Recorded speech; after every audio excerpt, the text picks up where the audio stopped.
Assalamu alaikum.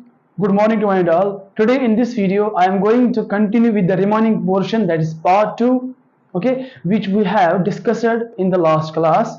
We have discussed in the last class about the congestive heart failure. So that was the first half portion, and now second half portion we are going to discuss in this video, okay. So before I start, I want your full participation and concentration so that you can get all the points clearly understood. Okay, so without wasting time, let's start today's class. Okay, so as we are going to start with the clinical manifestations, see what happens. The first symptom is shortness of breath.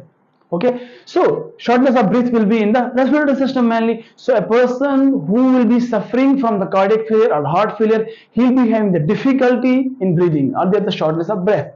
Okay, mainly why? Because the tissues and the cells, they will be lacking oxygen as well as nutrients. When they are lacking the oxygen, that condition is known as hypoxia. Okay, that is also the symptom of this heart failure. And if they are lacking the nutrients, so your tissues and cells, they may die because they are not getting the enough nutrients, okay, which is required for their ultimate and that is proper growth. Okay, so that may lead to the this one, shortness of breath. Next one is the fatigue and weakness. ठीक है ना? Fatigue means general tiredness, or we can say excessive tiredness. Okay, excessive weakness that is mainly caused due to the dysfunctioning of the heart. Next one is the swelling in the legs, abdomen and feet. What happens is, see, when there is the accumulation of the fluid, या we can say when there is the fluid build up in the peritoneal cavity, आपका जो belly होता है, ठीक है ना, आपका जो abdomen होता है, अगर वहां पे बहुत सारा fluid जमा होता है, congested होता है, तो उसकी वजह से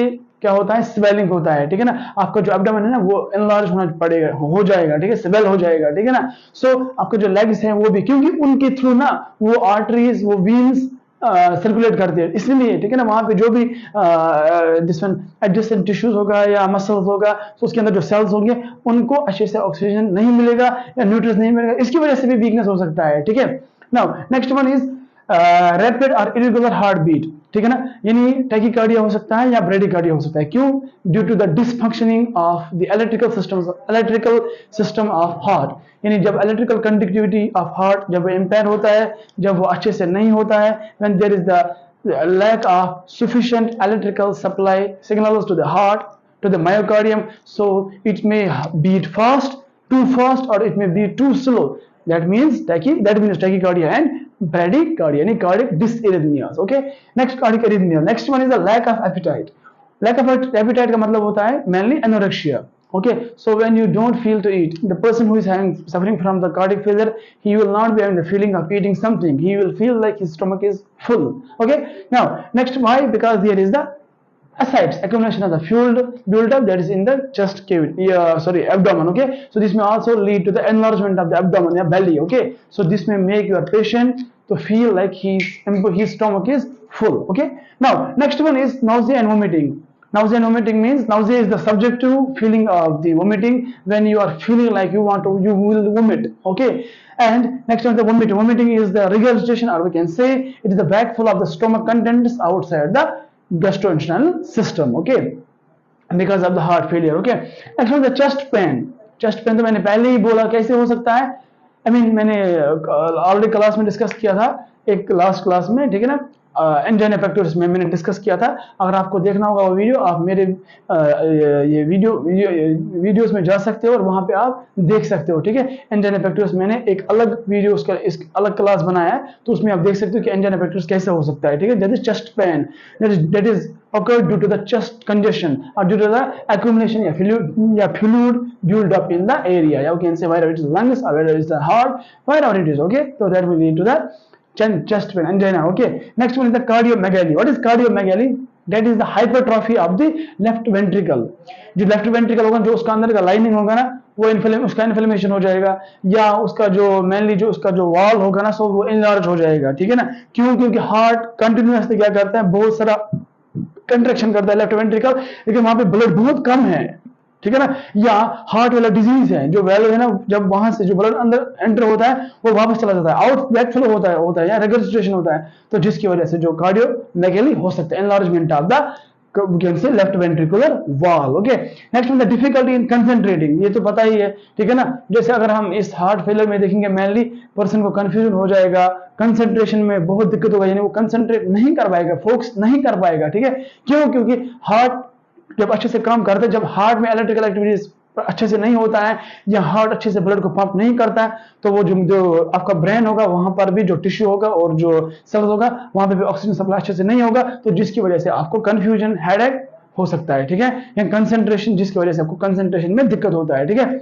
Now this is all about the clinical manifestations. Now let's move to the next one, that is diagnostic evaluation. How you are going to diagnose, carry out the diagnostic criteria in order to rule out the causes, yeah, we can say also the symptoms of this cardiac failure. Okay, first one is the history collection, ठीक है ना, you need, before you are assessing the patient, understanding, you should have a clinical assessment. Okay, in a judgment you can take this from the patient family itself, because this is the cardiac emergency. Okay, so what happens is when the patient is coming to the hospital, when he is being taken to the hospital, you can ask the questions to his family members in order to get to know that whether the patient was having any pre-existing disease, यानी उसको कोई और disease था जिसकी वजह से हुआ होगा। फॉर एग्जाम्पल अगर हाइपरथायरॉयडिज्म था उसकी वजह से भी होगा, अगर हाइपोथायरॉयडिज्म उसकी वजह से भी हो सकता है, अगर हाइपरटेंशन था ऑलरेडी तो उसकी वजह से भी हो सकता है। जो मैंने कॉजेज बताए हैं ना, तो इसमें हम मेनली रिवील करते हैं कॉज। नेक्स्ट में physical examination. Yes, physical examination means head to toe assessment, यानी हेड से लेके आप टो तक, फीट तक देखते हो। जैसे मैं आपको सिंपल एग्जांपल दूंगा, अगर आप हेड के अंदर मेनली देखेंगे, we can say difficulty in concentrating, ठीक है ना, due to the poor oxygen supply to the brain या brain tissues, and we can also say that there is the ascites, accumulation of the fluid inside the peritoneal cavity.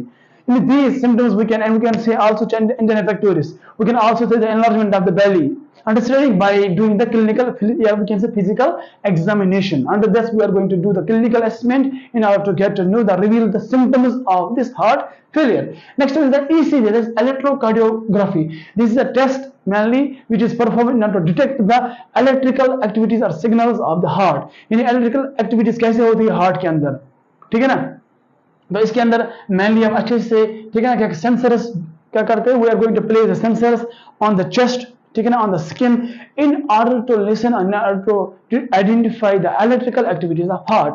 अगर electrical activities of heart weak था या अच्छे से नहीं हो रहा था या ज्यादा था, ठीक है ना, तो उसकी वजह से भी हो सकता है, डिपेंड करता है। अगर इलेक्ट्रिकल एक्टिविटीज ऑफ हार्ट ज्यादा है तो वहां पे हो सकता है हार्ट बीट ज्यादा हो जाएगा, अगर कम है तो हार्ट बीट कम हो जाएगा, that is we can say bradycardia, ठीक है। Next is the blood test, that is complete blood count, ठीक है ना, यानी ब्लड के अंदर अगर आप देख सकते हो, अगर आयरन ज्यादा है, ठीक है ना, अगर हाइपर कोलेस्ट्रीमिया है, अगर कोलेस्ट्रॉल लेवल ज्यादा है, अगर इंच ग्लूकोज ज्यादा है, तो उसके अंदर आप आइडेंटिफाई कर सकते हो कि ये बन सकता है कॉज किसका, हार्ट फेलियर का। Next one is cardiac catheterization. What is cardiac catheterization, ठीक है ना, it is an invasive procedure in which a thin flexible tube is being placed in the groin area, या we can say through the arm, ठीक है ना, जो Wien होता है ना आर्म के अंदर, जो वीन होती है या जो ग्रोइन के अंदर जो वीन होती है, उसके थ्रू हम क्या करते हैं, प्लेस करते हैं thin flexible tube in up to detect and assess the cardiac, in order to assess the heart, in heart functioning of the heart, कैसे हार्ट फंक्शन कैसे करता है, ठीक है। Next is the myocardial biopsy. Myocardial biopsy means as if the cause is cardiomegaly, अगर जो myocardium अगर उसमें ही प्रॉब्लम हुआ, अगर वहां पे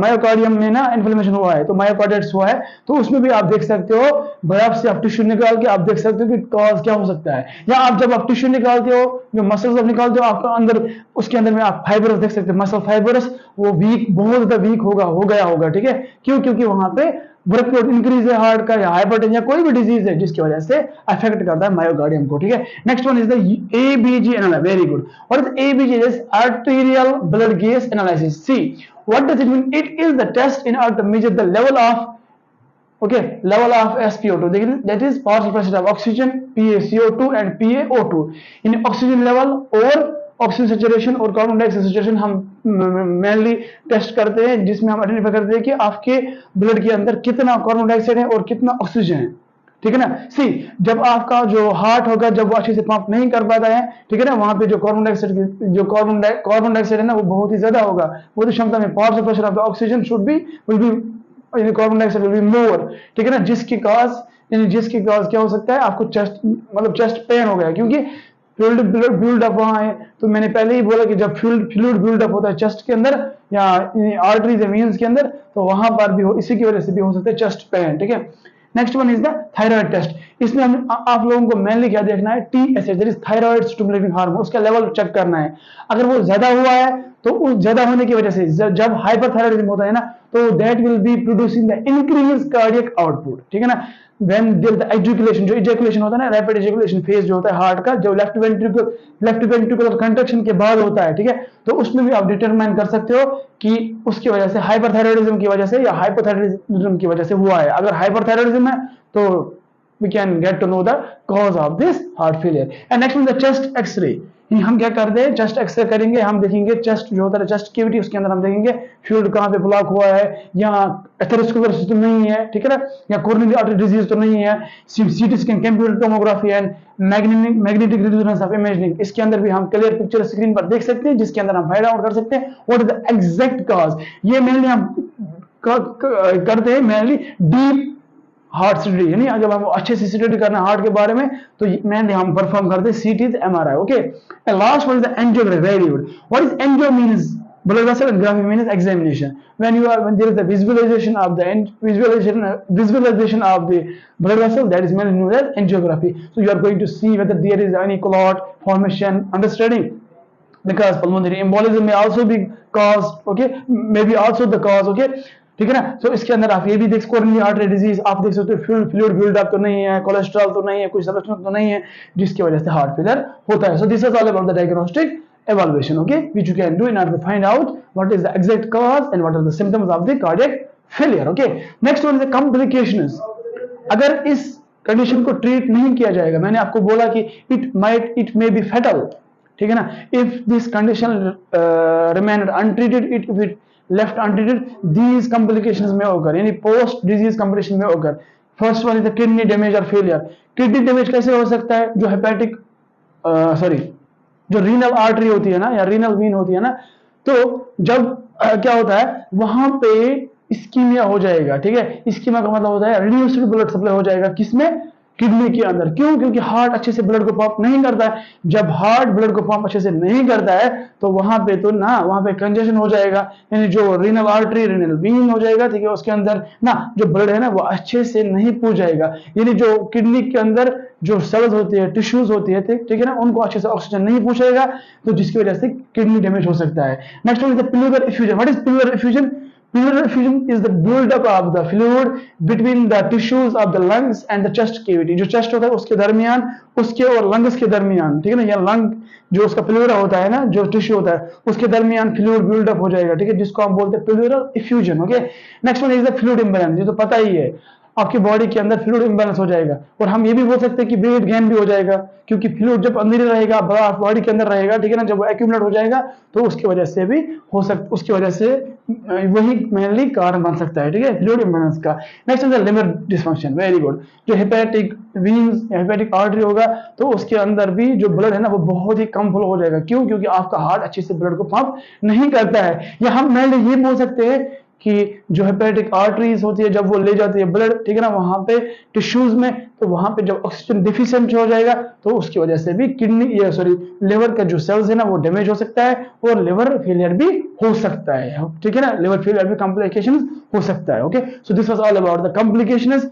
Okay, so now let's move on to the management of the congestive heart failure. Okay, so what is the medical management of the congestive heart failure? How we can treat this congestive heart failure? ठीक है ना, by giving the first, that is medical management, that is angiotensin converting enzyme inhibitors, ठीक है ना। angiotensin जो होता है वो आपकी बॉडी के अंदर रिलीज होता है in order to maintain the blood pressure, ठीक है ना। But when at times your heart is asking for the more blood, ठीक है ना, what happens, so it will be increasing the blood pressure, समझ आ रहा है, so which may affect your heart, which may affect the myocardial muscles, ठीक है ना, which may cause hypertension. So what happens, we are going to give the antihypertensive medications, ठीक है ना, mainly in order to lower the blood pressure, high blood pressure, ठीक है ना। So we can give mainly captopril, enalapril, okay. Next one is the angiotensin 2 receptor blockers, ठीक है ना।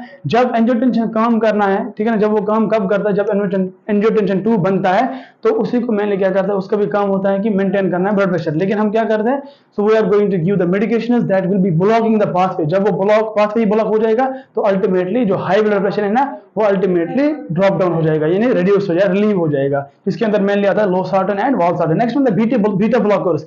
आपकी बॉडी के अंदर और एक हार्मोन होता है, ठीक है ना, जिसको हम बोलते हैं एपिनेफ्रिन, जो मेन रिलीज होता है सेंट्रल नर्वस सिस्टम से, यानी नर्वस सिस्टम से, जो मेनली एक्ट करता है, it will be acting by promoting और by maintaining the electrical activities of heart, yeah, we can say heart beating. So we are, so during the this one, when there is a tachycardia, when there is an increased heartbeat, increased heart rate, we are going to give the medication against it, and we are going to give the beta blockers in order to reduce, yeah, in order to stop the this one, the production of this epinephrine hormone. So in order to maintain the heart rate or heartbeat. Next one, the diuretics. Diuretics are mainly given in order to, ठीक है ना, in order to diminish the sodium and water reabsorption by the kidneys, ठीक है ना, या in the this one blood also we are going to, whatever the sodium and salt is consumed by the blood, ठीक है ना, we are going to diminish, ठीक है ना, उसको diminish करने के लिए, उसको कम करने के लिए, retention को रोकने के लिए हम mainly क्या करते हैं, हम diuretics देते हैं, उसके अंदर हम furosemide mainly देते हैं. Next one is the analgesics, यानी पेन किलर्स हम दे सकते हैं.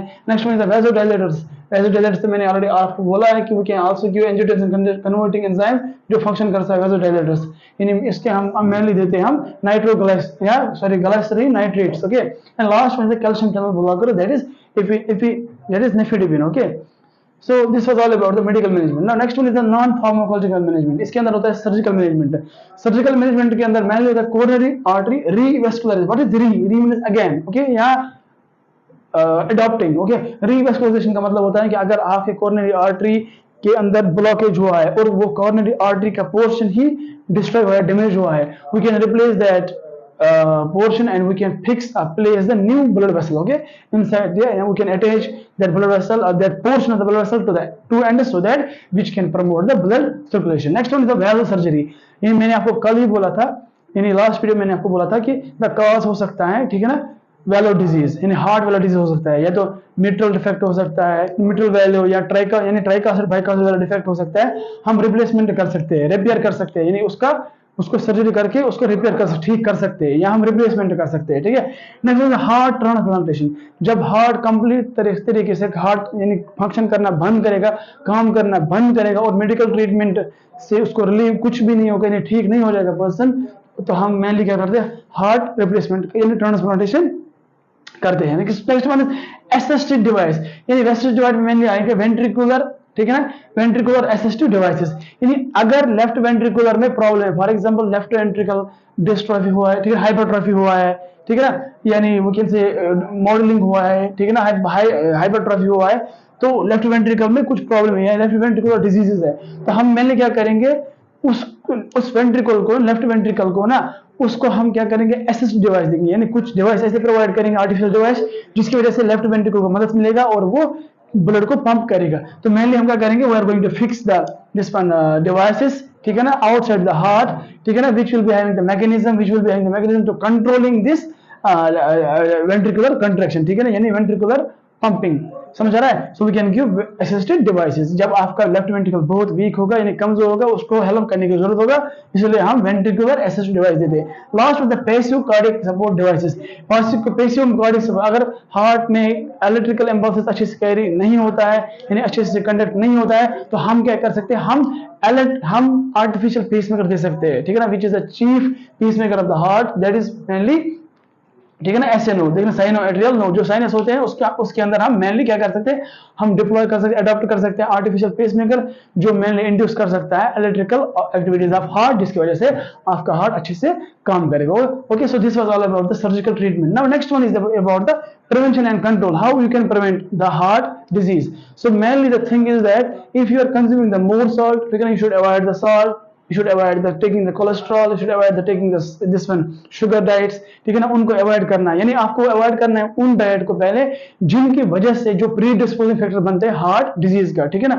सो आपको क्या करना है, पहले you have to drink the plenty of water, you have to take the bed rest, you have to take the medications, understanding, and you also need to, ठीक है ना, इनहिबिट द एक्सरसाइज, यानी रिड्यूस द एक्सरसाइजेस, एक्सरसाइज ज्यादा नहीं करना, आपको rest करना है, ठीक है ना, और मेडिकेशन प्रॉपर टाइम पर लेना है, और अपने आप को प्रिवेंट करना है, डिजीज को फिर से आने से मतलब उसको बचाना है, ठीक है.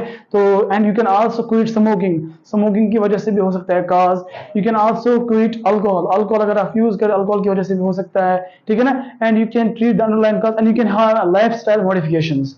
जो मैंने पहले ही बोला, लाइफस्टाइल मॉडिफिकेशन का मतलब होता है सिगरेट स्मोकिंग को क्विट करना है, सीजेशन करना है, ठीक है ना, cessation of the smoking, alcohol भी कंज्यूम नहीं करना है, ताकि आपका हार्ट जो है ना वो अच्छे से काम कर सके। Okay, so this was all about the this one congestive heart failure. We have completed this topic. If you have any doubt, you can ask me in the comment box section, and I will try to pick up the doubt and I will try to clarify in the next video.